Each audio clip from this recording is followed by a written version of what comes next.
In a quiet suburban neighborhood where the lawns were trimmed to perfection and every mailbox stood uniform, Alex was the odd one out.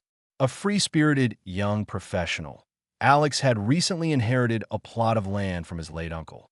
Unlike the manicured perfection of the cul-de-sac, Alex's yard was a blooming wildflower garden, a deliberate choice to attract bees and butterflies.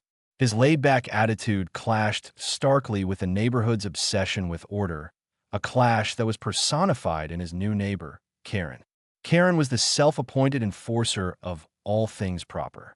With her clipboard in hand and a perpetual look of disapproval, she took it upon herself to ensure the neighborhood adhered to her vision of perfection. From the moment Alex moved in, Karen seemed to have her sights set on him. First, it was the wildflower she declared a weed infestation. Then, the color of his mailbox, which she deemed an eyesore.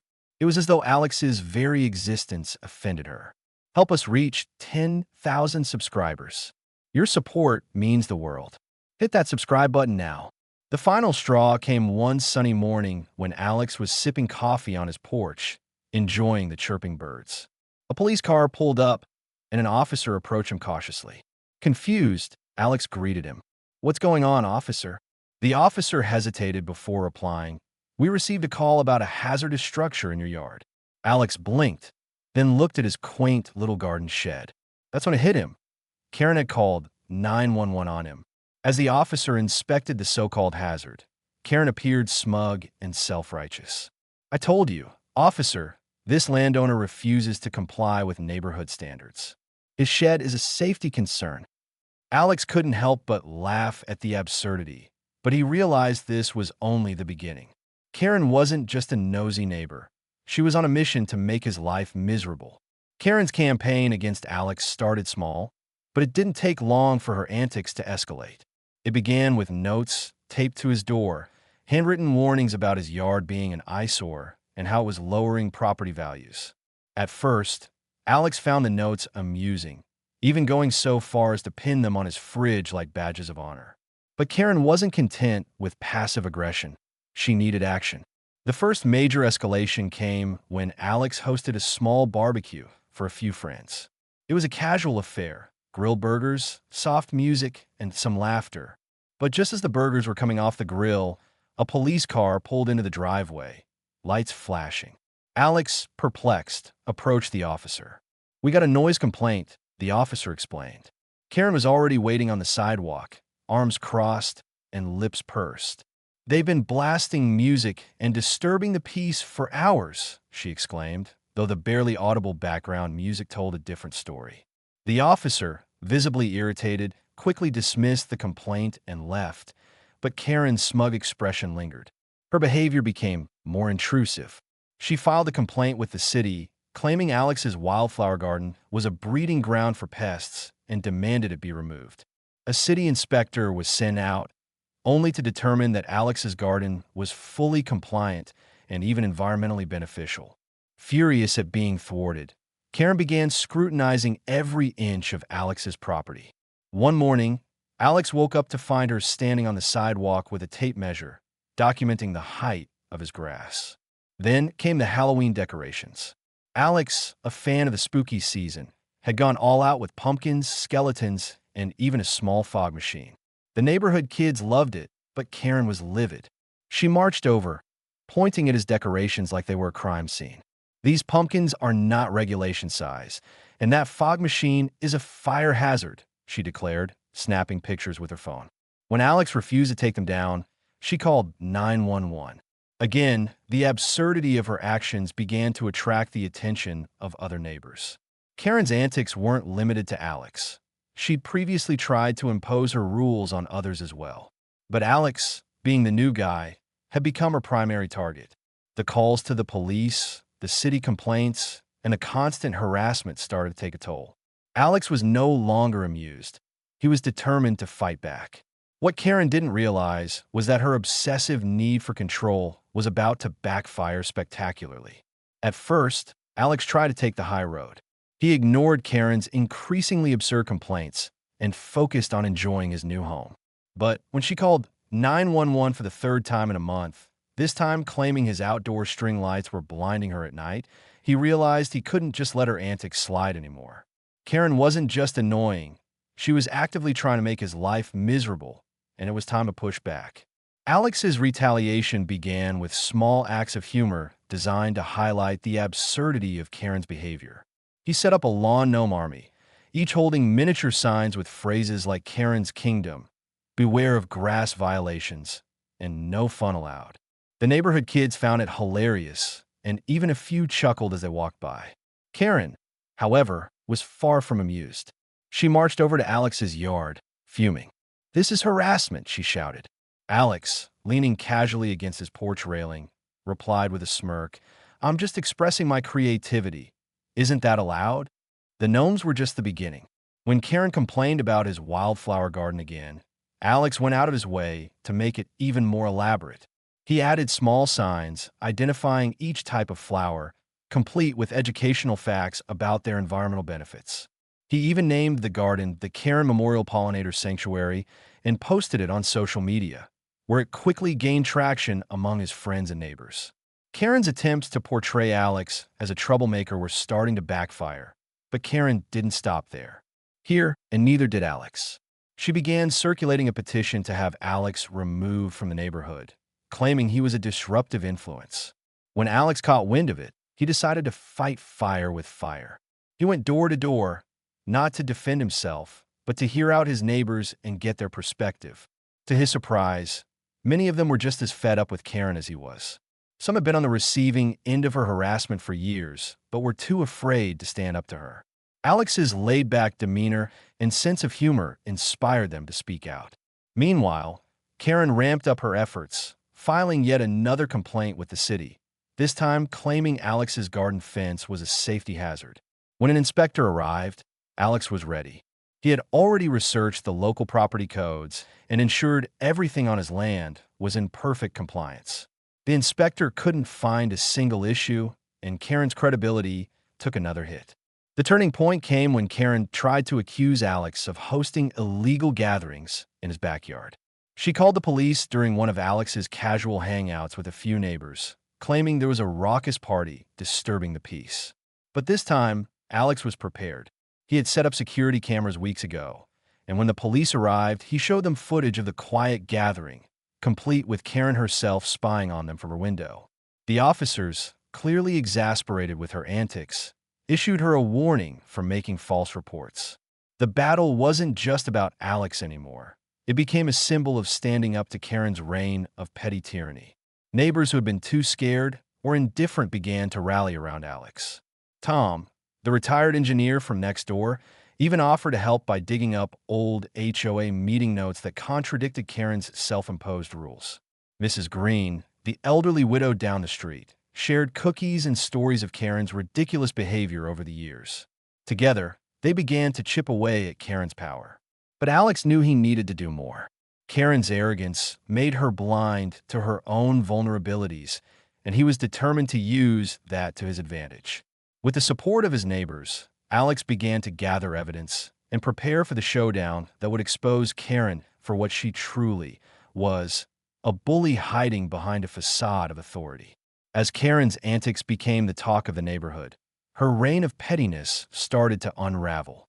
What was once quiet grumbling among the residents turned into open conversations about her behavior, and Alex found himself at the center of a growing community movement.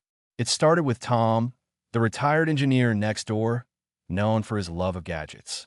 Tom had been quietly documenting Karen's actions for years with a collection of security cameras and drones.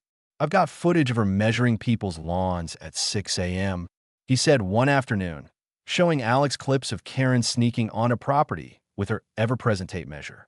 Tom's dry sense of humor and tech savvy made him an invaluable ally. Then there was Sophia, a single mom 2 doors down, who shared her own horror story. She once called animal control on my kid's puppy for excessive barking. Sophia recounted, shaking her head, it was a 3-month-old Labrador. He barely made a sound. Sophia had kept her distance from Karen ever since, but seeing Alex stand up to her gave her the confidence to join the cause.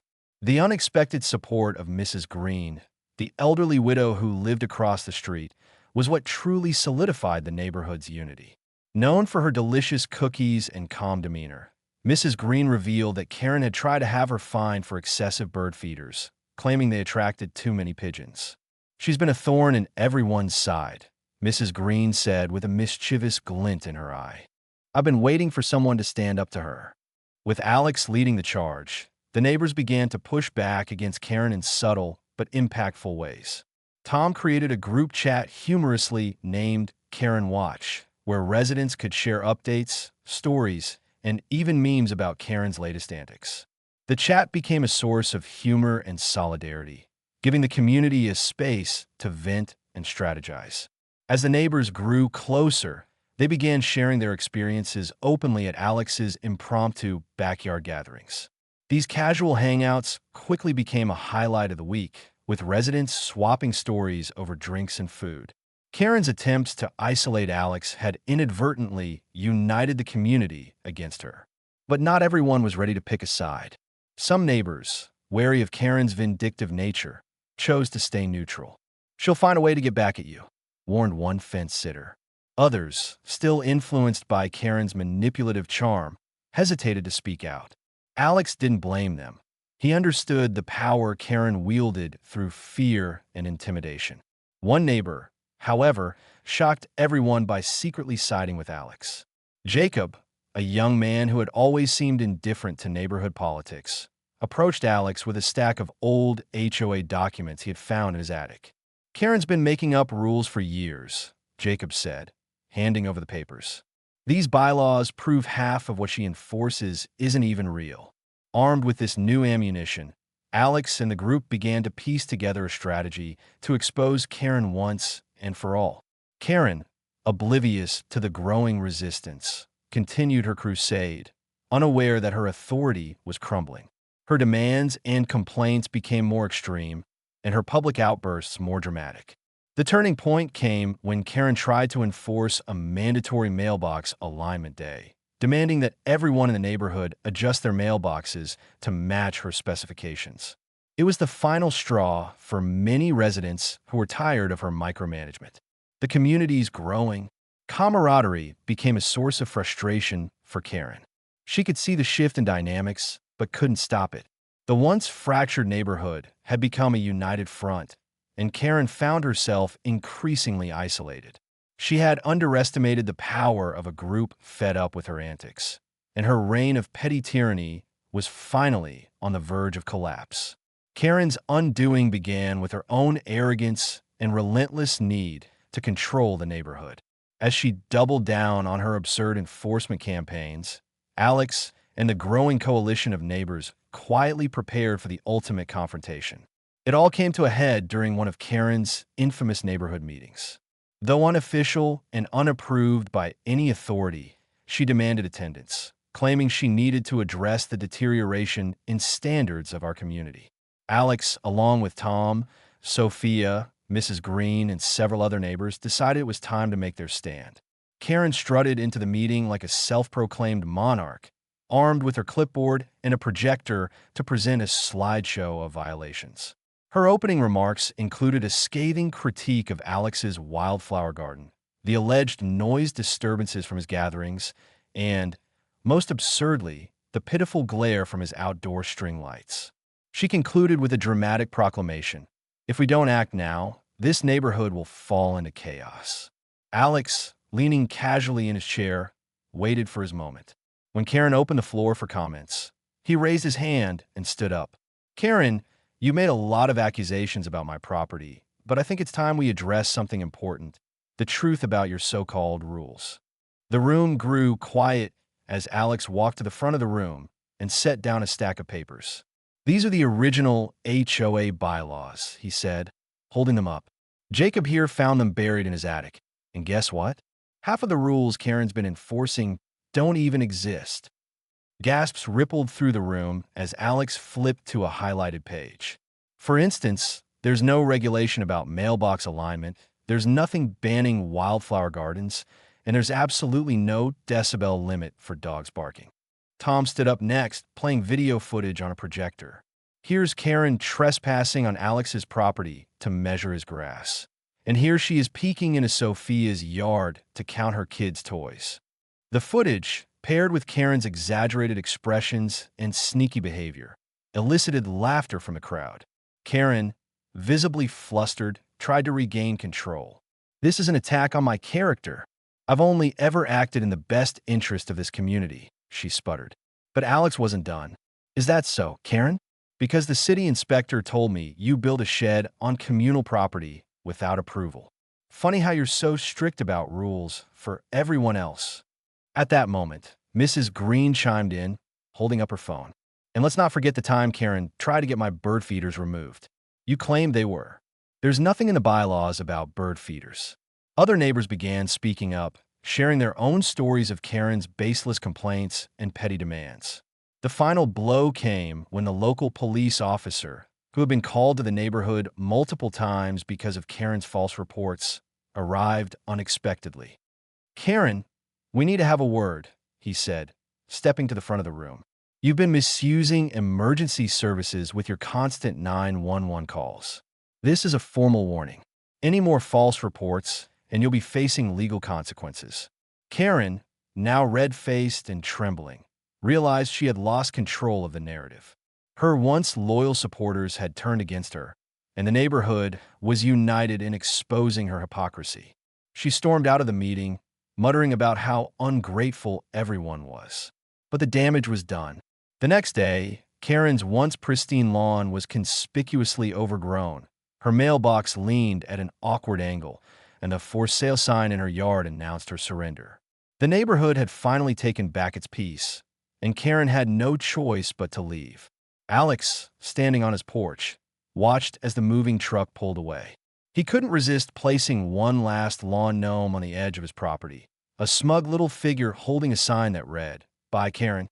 The neighbors gathered for a celebratory barbecue, toasting to their newfound freedom and the camaraderie that had grown from the chaos. Karen's downfall wasn't just a victory for Alex. It was a triumph for the entire neighborhood. With Karen gone, the neighborhood felt like a completely different place. The tension that had hung in the air for so long dissipated, replaced by laughter, conversations, and a newfound sense of unity among the neighbors. For Alex, the whole ordeal had been exhausting, but it was also strangely rewarding. He had moved to the neighborhood expecting solitude, but instead, he had gained a community. The morning after Karen's departure, Alex stood on his porch sipping coffee and admiring the peaceful scene. His wildflower garden was in full bloom, and the sound of bees buzzing around added to the tranquil atmosphere. It was the first time he could truly enjoy his home without the shadow of Karen looming over him. Mrs. Green shuffled over, carrying a fresh batch of cookies. "I made these to celebrate," she said with a sly smile. "You did what no one else could, Alex. You got rid of her." Alex laughed, taking a cookie and offering her a chair. "It wasn't just me," he replied. "This was a team effort." The neighborhood barbecue that evening was the largest gathering anyone could remember. Families brought food, kids played games, and even the more reclusive residents showed up to celebrate the Karen-free zone. Tom, ever the jokester, had set up a projector to show a montage of Karen's most ridiculous moments, complete with commentary from the group chat. The entire crowd erupted into laughter when footage of Karen, Alex's grass height, played on the screen. Sophia raised a glass of lemonade, catching the golden glow of the setting sun. "Here's to Alex for standing up to Karen and bringing us all together." The crowd cheered, and Alex, though slightly embarrassed, smiled and raised his own glass. He had never intended to be the neighborhood hero, but somehow he had become one. In the weeks that followed, the neighborhood thrived without Karen's interference. Residents felt free to express themselves. Hall decorations became more elaborate, gardens grew wilder and more colorful, and the once silent cul-de-sac buzzed with life. Even the local police officers, who had grown tired of Karen's constant calls, stopped by occasionally just to chat and enjoy the peaceful atmosphere. As for Alex, he found himself more involved in the community than he ever expected. His backyard became the go-to spot for gatherings, and his once solitary mornings were now often interrupted by friendly neighbors dropping by for a chat. He even started a small gardening club with Mrs. Green, much to Karen's hypothetical dismay. But the sweetest moment of closure came a month after Karen's departure. A letter arrived in Alex's mailbox from a city inspector. It contained a formal apology for the repeated investigations prompted by Karen's complaints, along with a handwritten note. "Thank you for standing up to her. The whole city owes you one." Alex chuckled as he pinned the note on his fridge, right next to Karen's old violation notices. It was a fitting reminder of how far the neighborhood had come. Karen's reign of terror was over, and in its place was a community stronger, happier, and more united than ever. With a satisfied sigh, Alex walked out to his porch and looked over his wildflower garden. The gnome still stood proudly at the edge of the yard, holding its sign, "By Karen." Alex raised his coffee cup in a mock toast to the empty street. "To peace and quiet," he said with a grin, finally ready to enjoy the home he had fought so hard to protect. If you loved this story and found it entertaining, don't forget to like this video to show your support and help more people enjoy the tale of Karen's epic downfall. Subscribe to our channel for more engaging, hilarious, and satisfying stories like this one. Share this video with friends, family, or anyone who's had their own Karen moment in their life. They'll surely relate. Comment below and tell us your favorite part of the story or share your own experiences with HOA drama. We'd love to hear from you. Hit the notification bell so you never miss another outrageous or heartwarming story. Thanks for being part of our community. See you in the next one.